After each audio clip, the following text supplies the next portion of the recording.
Gênesis capítulo 1. Estou aqui na igreja, queridos, portas abertas, né? Não estamos podendo fazer culto, mas estamos aqui para assistir as pessoas, entregar cestas básicas, orar, fazer libertações. Sim, estamos orando, né, para que Deus cure, porque cremos que Deus cura. Eu creio que a sombra de um homem, de uma mulher, de Deus cheio do Espírito Santo cura também.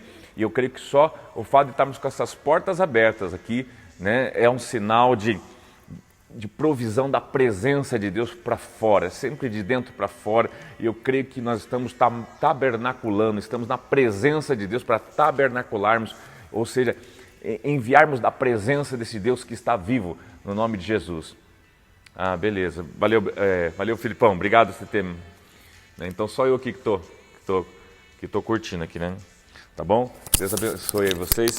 Quer ver? Deixa eu fazer um barulho aqui, só um pouquinho. Ai. Opa, quase derrubei meu óculos aqui, gente. Agora vocês vão escutar, quer ver? Escutou aí? Eu não sei onde que é. Bom, enfim, deixa pra lá, gente, né? Deixa pra lá, vamos lá. Vamos lá. Vamos lá então. Gênesis capítulo 1, tá com a sua Bíblia na mão aí? Queridos, eu tô com a minha Bíblia ainda, que essa aqui não é minha Bíblia. Quer dizer, é minha Bíblia, é uma delas, né? Mas não é aquela grossona que eu tô acostumado, que eu fico em casa. Né? Então vamos lá. Só relembrando então, queridos, Gênesis, nós acabamos Apocalipse, iniciamos Gênesis, e parece até um contraponto, que você sai do fim para ir para o começo, né? Mas quando você para pesquisar, estudar, você descobre que, na verdade, Deus ele recria todas as coisas, e ainda que óbvio, né, o Gênesis foi o início, foi o começo, tudo, mas sempre Deus ele é um Deus cíclico, ele sempre está restaurando, ele sempre está recriando, ele sempre está, não quer dizer que ele está voltando ao mesmo lugar, não significa que tudo volta, né, para o mesmo lugar, não, existe um princípio que desde a origem, né, ele é o princípio e o fim, ou seja, que é para existir na nossa vida em todos os tempos. Então, normalmente o que acontece? Ele cria todas as coisas, perfeita, tal, o homem vem, o diabo vem, destrói, perde-se tudo, ele vem, restaura e inicia-se novamente um novo ciclo, ainda que é novo, mas ele tem valores antigos e do princípio, não valores antigos, não gosto dessa expressão, mas do princípio. Tá? Então, assim, a ideia de nós irmos para Gênesis é o quê? Voltarmos tudo novamente? Não, né? Darmos sequência à nossa eternidade com base, né, naquilo que nós nunca deveríamos ter saído, ou seja, desta origem maravilhosa que é o Senhor. Tá? E a primeira palavra que na minha Bíblia, não sei se na sua aparece aí, vai aparecer invertido, né? Tá vendo lá o princípio, né? Porque Gênesis no hebraico é conhecido como Bereshit, tá? Bereshit é composto de basicamente duas palavras, Be e Reshit, né? Que significa o quê? Tá? Observe que no começo conhece, no princípio Deus criou, né?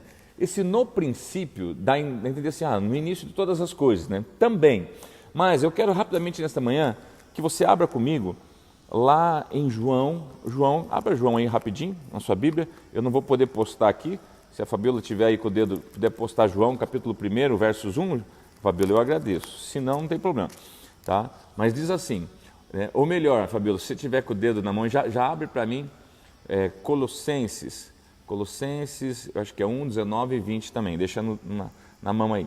Mas João, o Evangelho de João, capítulo 1, que isso, tá? O início do Evangelho começa assim, ó, tá?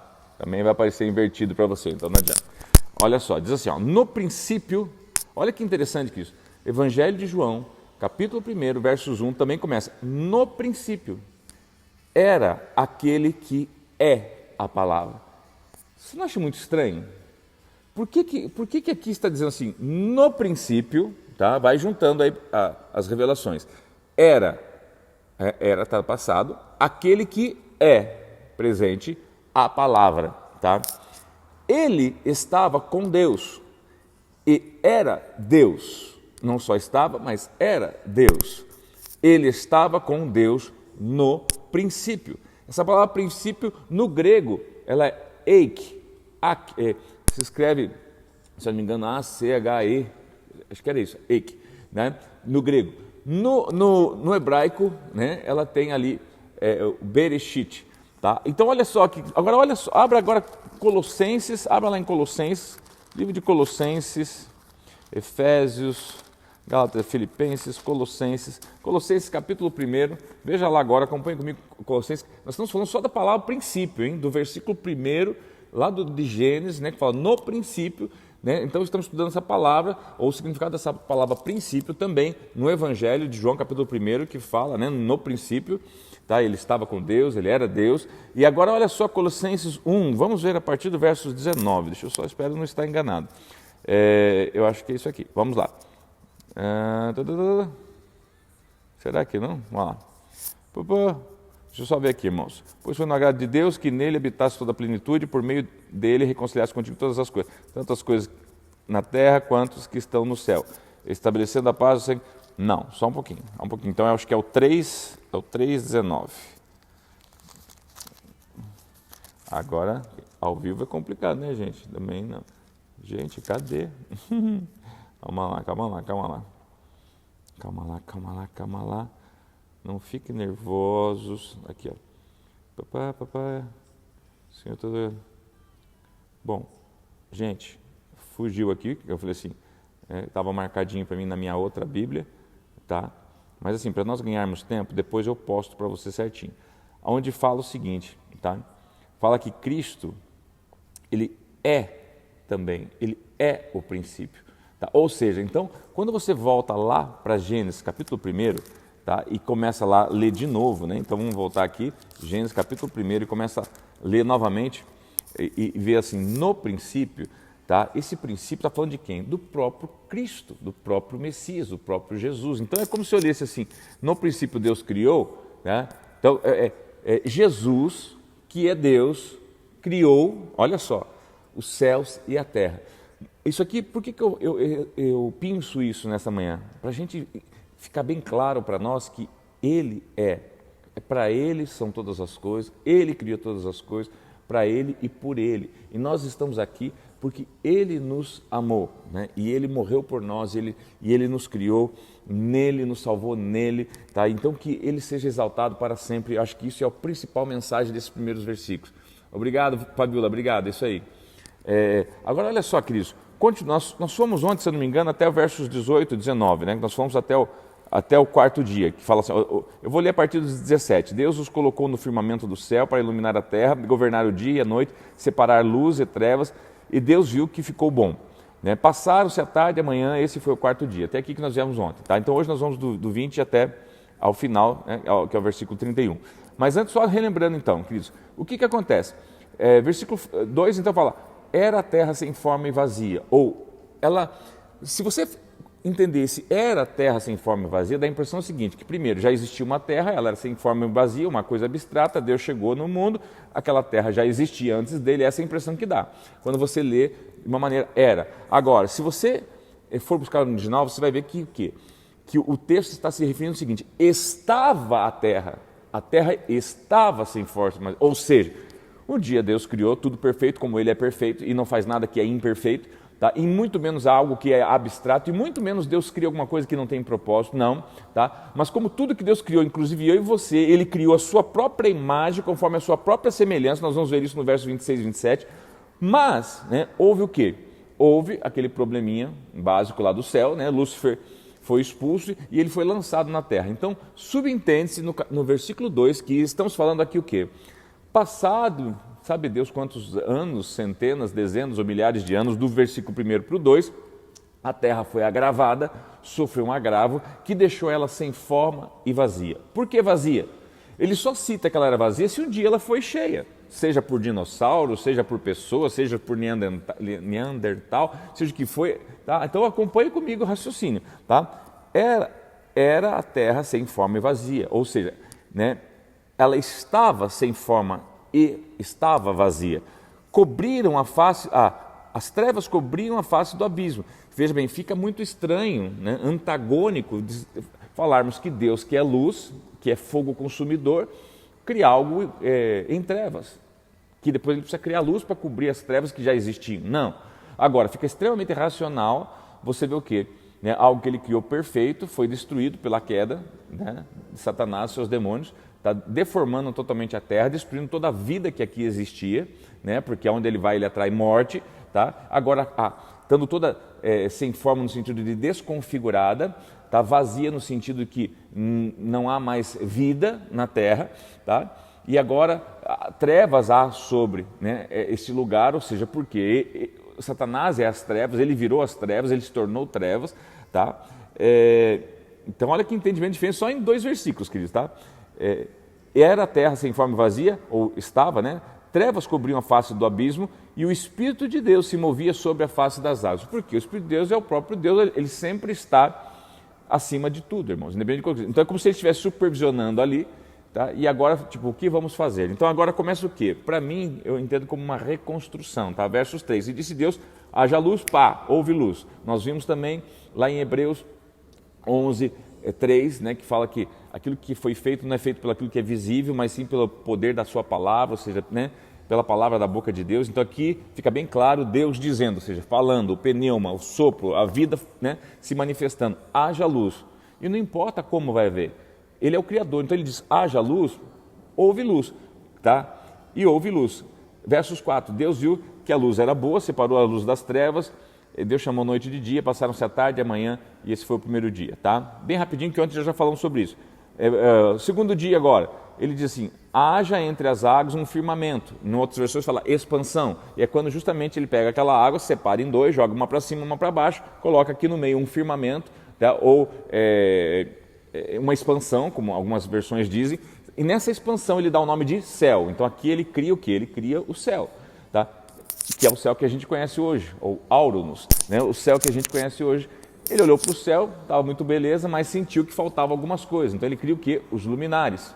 Para quê? Para diferenciar estações, dias e anos. Tá? Ele cria 2 luminares, o maior e o menor, um para iluminar o dia e outro para iluminar a noite, lembra disso? Tá? Também criou as estrelas e assim foi.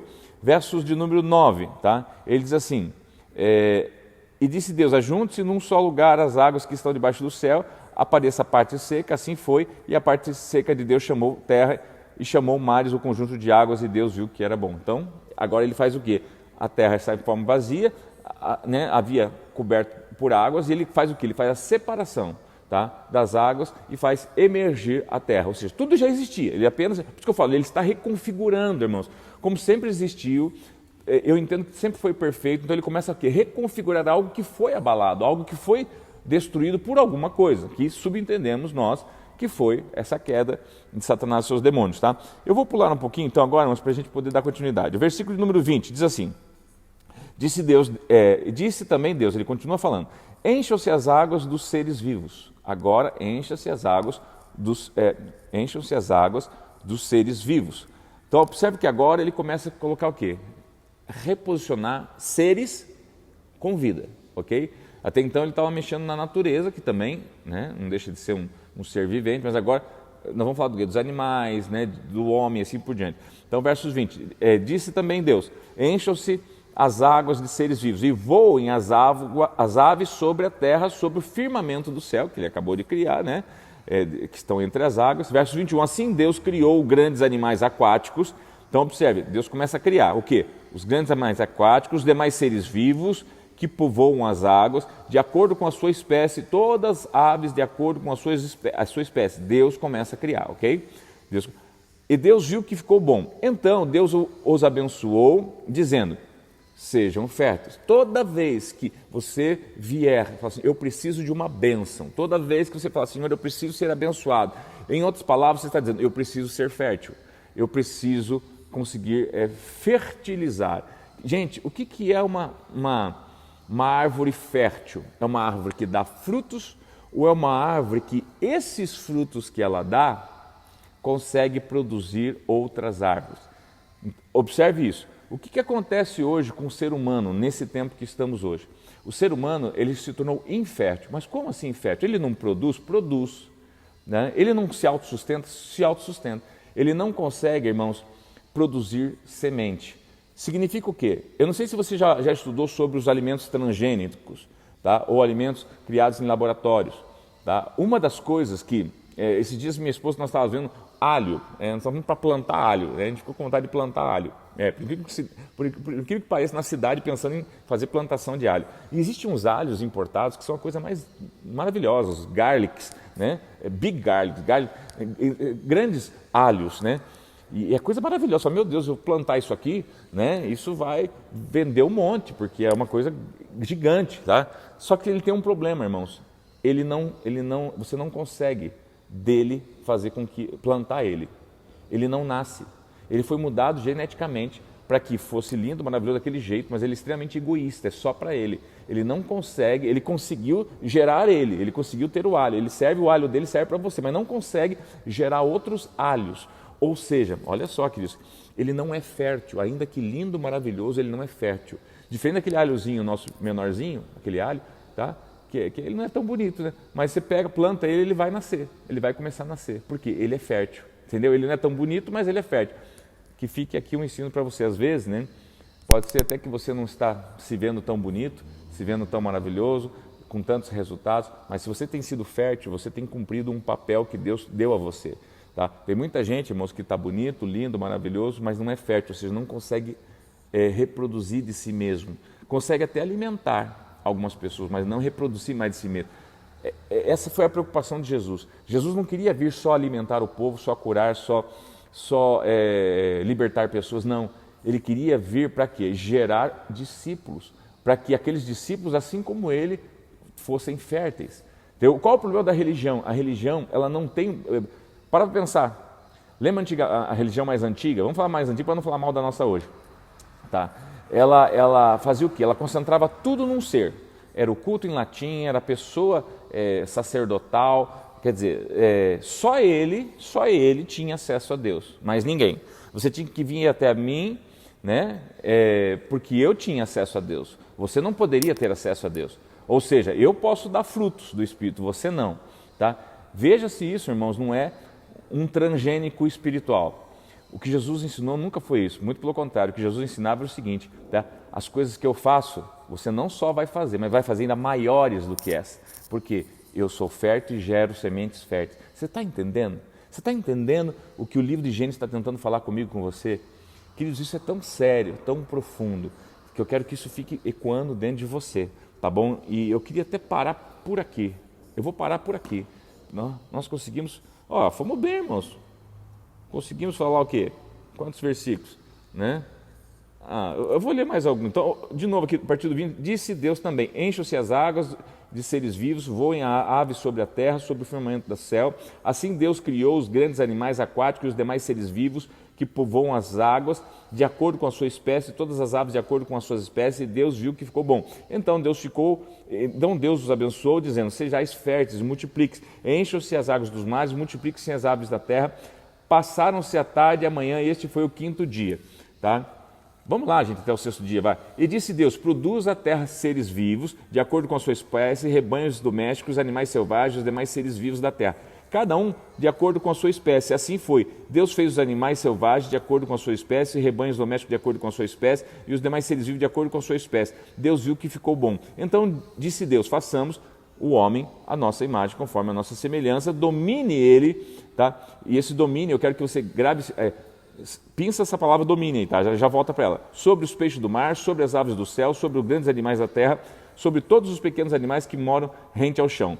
Criou Deus o homem à sua imagem, a imagem de Deus o criou, homem e mulher os criou. Até aqui, 27, pronto, não vai ter jeito, não vamos ter como chegar no 6º dia hoje. Queridos, olha só, então, agora Deus criou toda a vida e agora cria o homem. Tá? Mas quando ele cria o homem, ele fala assim, domine. O que é domine? Domine vem da palavra dome, tá? De domar, do verbo domar. Ou seja, quando ele fala domine o homem sobre, né, toda a relva do campo, sobre os animais, os pequenos, os grandes, ele falou assim, eu dei a vocês a função, o encargo de o quê? De domar. Lembra lá como se doma um cavalo? Como se doma um cachorro? Como se doma um leão selvagem? Isso significa o quê? Eles não vão simplesmente submeter a você assim, porque a você eles vão... Não, mas você tem capacidade de dominá-los, ou seja, de domá-los. Tá? Você precisa o quê? Se impor de autoridade e domar, né? Você precisa o quê? Dominar as aves dos céus, dominar os animais do campo, dominar as coisas que Deus criou para servir o homem e para que o homem sirva a Deus no seu propósito. Então observe, não é servir você, servir a mim, mas nos servir para que nós possamos cumprir o propósito de Deus na Terra. Então é o seguinte, quando nós declaramos a um vírus como esse, um coronavírus, é um vírus, é um ser vivo. Vai embora em nome de Jesus. Não, irmãos, eles não vão embora. Mas nós precisamos o quê? Domá-los. O que é domar? Domar é você ficar ali, repetição, né, insistindo, ordenando, autoridade, mostrando que você resiste a eles, que eles não vão te vencer, não importa o tamanho, não importa se ele ruge, não importa se ele tem uma tromba de elefante, não importa se ele é grande, você foi criado para dominá-lo. E ele precisa ser domado. Domínio. Eu e você temos que ter domínio sobre as coisas que Deus colocou para nós dominarmos. Então é hora de eu e você dominarmos. Que significa o quê? Vamos domar. Vamos sim começar o processo de doma, o processo de condução, para que todas essas esferas, né, seja um vírus, seja um animal, seja um cachorro, um elefante, aprendam que tem que enxergar a autoridade de Cristo em nós, porque não é a nossa estrutura física, não é a nossa estrutura emocional, não, é quem nós carregamos em nós, porque desde o princípio, Ele é o princípio, Ele é o verbo, Ele é a palavra, Ele está enraizado em mim e em você. Então, quando essas coisas têm que ser dominadas, não é por mim, mas é por Deus, é por Cristo que habita em mim, eles precisam se sujeitar. Por isso que Jesus, irmãos, chegava e os demônios se sujeitavam, as enfermidades se sujeitavam. Era assim simples. Ele chegava e ele... Não, lembra lá em Nazaré, que ele não consegue? Nazaré, irmãos, as enfermidades, os demônios resistiram a Jesus. Não vão. E ali diz assim que ele fez poucos milagres. Justifica dizendo que é porque as pessoas não conseguiam ver Deus nele, sim o filho da Maria e do José. Tá? Mas olha como existe resistência assim. Às vezes, não, só em nome de Jesus está tudo bem. Não sei se você já expulsou um demônio, mas se um dia você for expulso, você vai ver o seguinte, você tem que domá-lo. Ele vai dizer, não sai, você tem que domá-lo. É autoridade. E à medida que você sabe quem você é, você ganha mais autoridade, mais certeza. E eles sabem que não vão perder tempo aqui com o Alex, não vão perder tempo aqui com a Cláudia, não vão perder tempo aqui com a Elis Silva, porque eles sabem quem são, e eles já sabem que eles têm que nos domar, e eles vão nos domar. Então vamos obedecer logo. É isso que a natureza precisa, olhar em mim, em você e ver, tá? Que eles precisam entender que eles foram feitos para ser dominados por nós, ou seja, domados por nós. Por quê? Carregamos a Cristo dentro de nós. Então a partir de hoje você vai domar a sua vida financeira, você vai domar a sua vida familiar, você vai domar a sua vida emocional, sentimental, sua vida espiritual, você vai ter domínio. Por que ter domínio? É o quê? É colocar num processo de subjugar essas coisas para que essas coisas se submetam a Cristo que habita em você, tá bom? Queridos, eu vou parar aqui, eu quero abençoar a sua vida, eu quero agradecer a sua presença, o seu carinho, tá? O meu propósito é conseguir diminuir o tempo, né? É que eu não consigo parar de falar quando eu começo a falar das coisas de Deus, mas é para a gente poder, por isso que eu começo a falar rápido aí, né? Eu quero muito que você conheça as Escrituras, eu quero muito que você estude elas comigo, eu quero muito que você seja cheio desta palavra que, né, no princípio, ou o princípio, Cristo, né, habita em você. Para pensar, agora só me permita fazer você pensar. Se Cristo habita você e Ele é o princípio, no princípio Deus criou os céus e a terra, ou seja, o princípio, Jesus, que é Deus, criou. E agora esse princípio está dentro de você. Agora você é o princípio. Tá? Você é o princípio, que é Deus. Você é filho de Deus. Para quê? Criar e transformar. E a terra que tiver sem fome e vazia, você vai chegar lá e vai começar a reconstruir ela em nome de Jesus. Que Deus abençoe você e a sua vida, né? Que o Senhor abençoe e guarde, faça resplandecer o seu rosto sobre a sua vida, te dê paz, lhe conceda a vitória nesse dia, sexta-feira, mais do que vencedor em Cristo de Jesus, portas da igreja aberta. Daqui a pouco eu vou dar uma saidinha.